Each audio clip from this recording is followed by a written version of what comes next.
श्री शिवाय नमस्तुभ्यम। भोलेनाथ की कृपा आप सभी भक्तों पर हमेशा बनी रहे। आइए सुनते हैं श्रावण मास महात्म्य का 9वां अध्याय।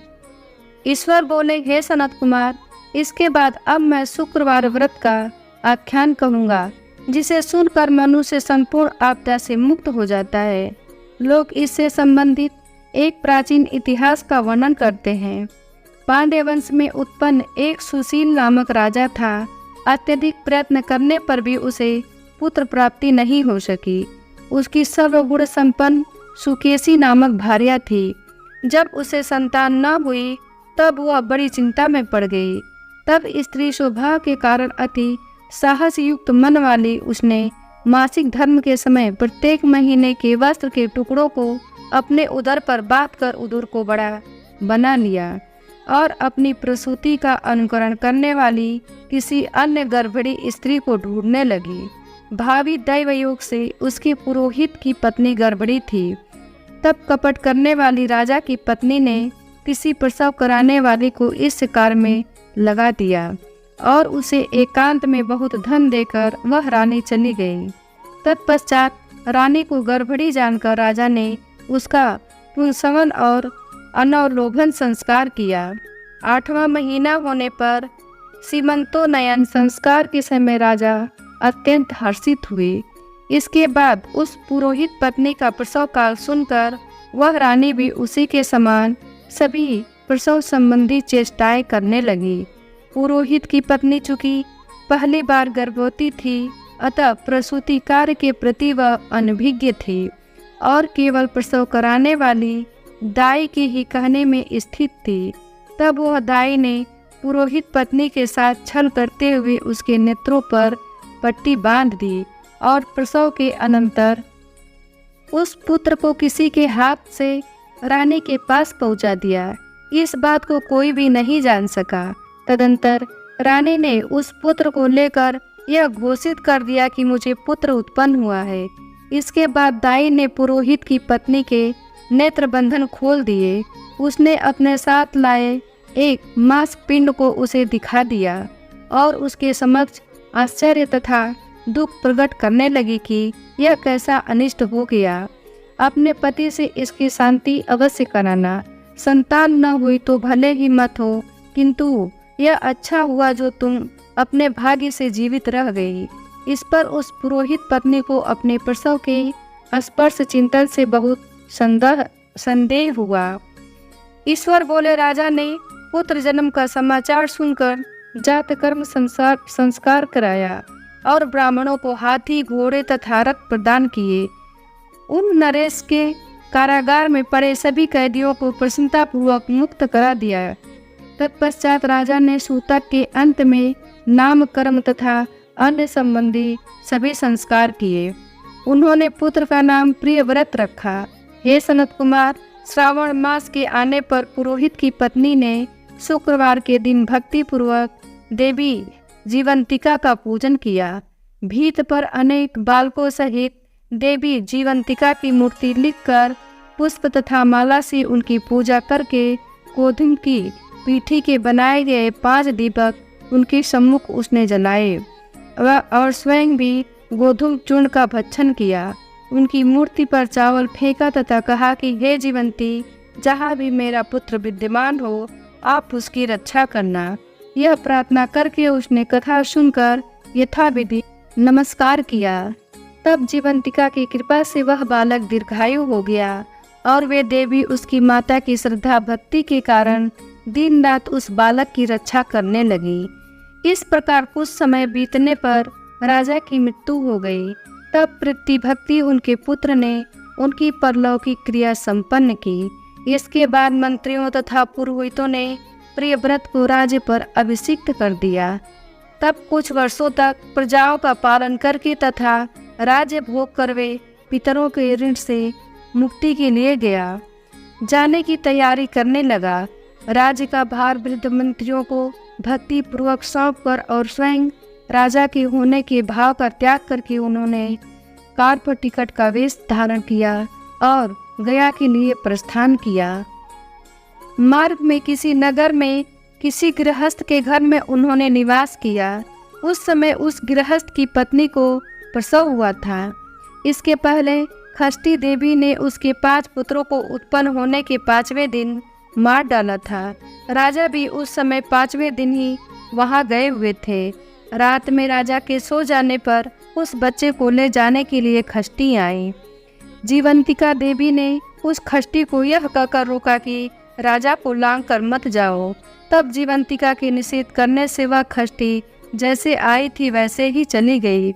इस प्रकार उस गृह स्वामी ने उस बालक को 5वें दिन जीवित रूप में प्राप्त किया। ये इतने प्रभाव वाले हैं, ऐसा देखकर उसने राजा से प्रार्थना की, हे राजन, आपका निवास आज के दिन मेरे ही घर में हो।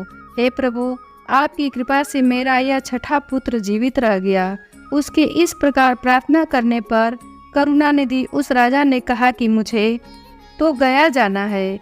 तब वे राजा गया के लिए प्रस्थित हुए। वहाँ पिंडदान के लिए राजा प्रवृत्त हुए। तब पिंडदान के समय विष्णुपद वेदी पर कुछ अद्भुत घटना हुई। उस पिंड को ग्रहण करने के लिए 2 हाथ निकले आए।